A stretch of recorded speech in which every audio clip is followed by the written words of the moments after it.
Hey guys, it's Jadzia here, and I'm bringing you a review, an actual movie review. Um, Normally I try to write out movie reviews on Dr. Geekly, which I've not kept up with that site in over a year. But I'm slowly, now that I've got a little more time, I'm slowly trying to get that back on track. But I decided that for this one, I would actually do a video review. And the movie I'm going to review today is The Lords of Salem by Rob Zombie. This is a movie I've been waiting for a while, since I heard it was coming out, or it was being made.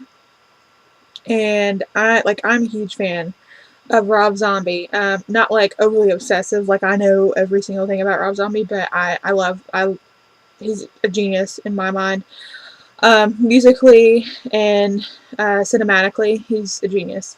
He was actually the first musician I listened to that got me into other genres of music. Because growing up, I'm from the South, and in the South, there's two music options for you: Southern rock and country. Those are your two. Well, and then you got like gospel and Christian, but Southern rock and country.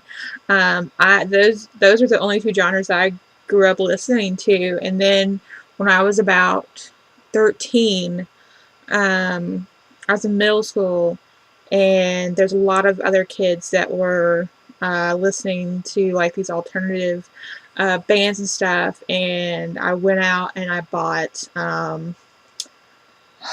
Rob Zombie, and then I bought, it was a girl, like a metal kind of girl group. I remember that had Kitty in their band title.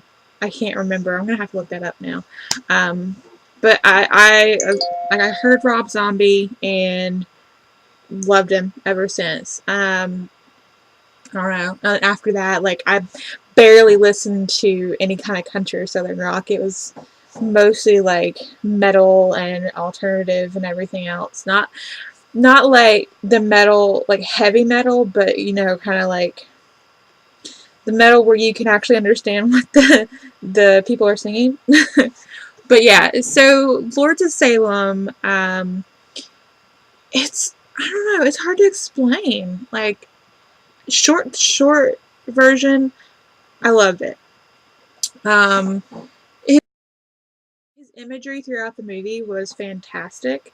Just the overall meaning. That, like, I'm really big on that. Like, when I watch a movie, I try to catch on to like the little bits and pieces of imagery throughout, and like what they can mean in relevance to the movie, and how the uh, people making it, or the producer, director, or whatever, however they wanted people to interpret that. Like, I'm really big on that. And even in books, like, I'll read books, and I try to pay attention to those things. It's a weird quirk of mine, but just going throughout, I was just blown away by the magnificent imagery throughout. It stars Rob Zombie's wife, Sherry Moon Zombie, and she's gorgeous in my opinion. And I don't know, I've always enjoyed her, and I'm so glad that in this movie, Rob Zombie made her, put her in the main character role instead of kind of like the secondary role. I mean, I know in Devil's Rejects she kind of had a main role, but in this one she was more of a centralized character. And starts out basically, during the Salem witch trial, you have this Reverend Hawthorne, writing out in his diary about a coven of witches. And then it shifts over to say a coven of witches and what they're doing and everything. And, they praise Satan and, spit on anything relating to Christianity. Anything relating to Jesus and all. And then it shifts to present time. and starts focusing on Heidi, Sherry Moon Zombie's character, and I don't know, it just progressed, like it slowly progressed into just this weird drug trip. You know, every time she would, like, I can't really tell anything without giving it away, I guess. So I'm trying to be as vague as possible, but as descriptive as possible. But it's just every time she would have a dream, it would just get trippier and trippier. And that's what I love about Rob Zombie. He doesn't really mess around. He doesn't water anything down for the viewers. He just, puts it out there. Um, Obviously, House of a Thousand Corpses, Devil Rejects, Halloween, Halloween 2, you know, the man's not afraid of, any of that stuff. And like, to me, all of his movies are heavily influenced by movies from the 70s, and I think I don't know, I think I read that somewhere in an interview.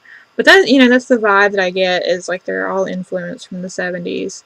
And just Heidi, she plays, basically, okay, Heidi is a DJ at this radio station, and one night, as she's leaving the station, the front receptionist tells her somebody sent her something, and it's this wooden box, and it's got a symbol on the top, and when she opens it up, it's a vinyl record, and it says from the Lords, and it's really weird or whatever. So she goes home, and she and the guy she works with, whose name I think is Whitey, or they call him Whitey, he like they listen to the record, and it's just this. The only way I can describe it is it reminds me of the music from Suspiria, with like the, I don't know, if you look on YouTube for the theme for Suspiria by Goblin, and just that I wouldn't necessarily call it a drumming noise. Well, a drum. It's like just like the drumming noise from it reminds me of this. And after she listens to this record, things just get weird. Like, she starts getting a headache from it, and then after that, it just gets progressively weirder. And then the landlady, or I guess the apartment manager that lives within the building, she just, in the beginning, you think that she's this really nice older woman who just looks after the apartments or whatever, but it turns out she's got like a hidden agenda, I guess you'd say. But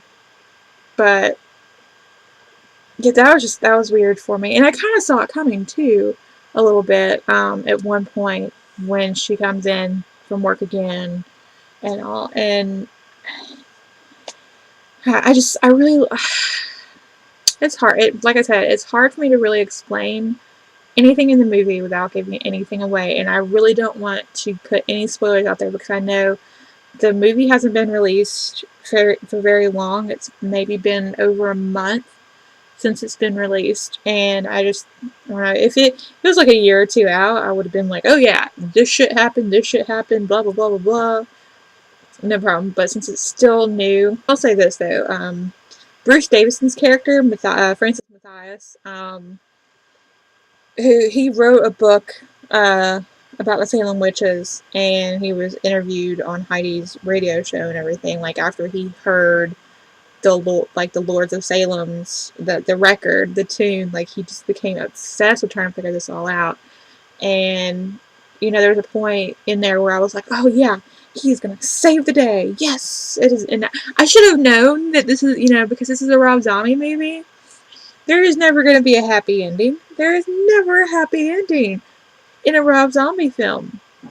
But just, I don't know, that kind of made me sad that he didn't really save the day, in a sense. but I was rooting for him there for a little bit. But the way the movie ended confused me slightly.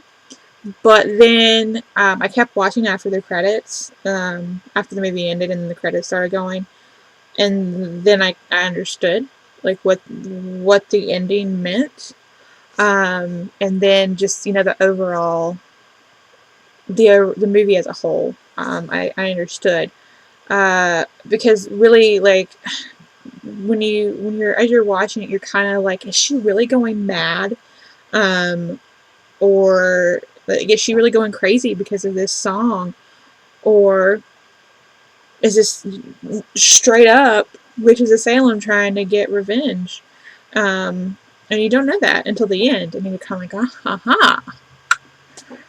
But really, I mean, this movie was great. I really recommend it if you're, into that kind of genre. I don't know if I really call it horror.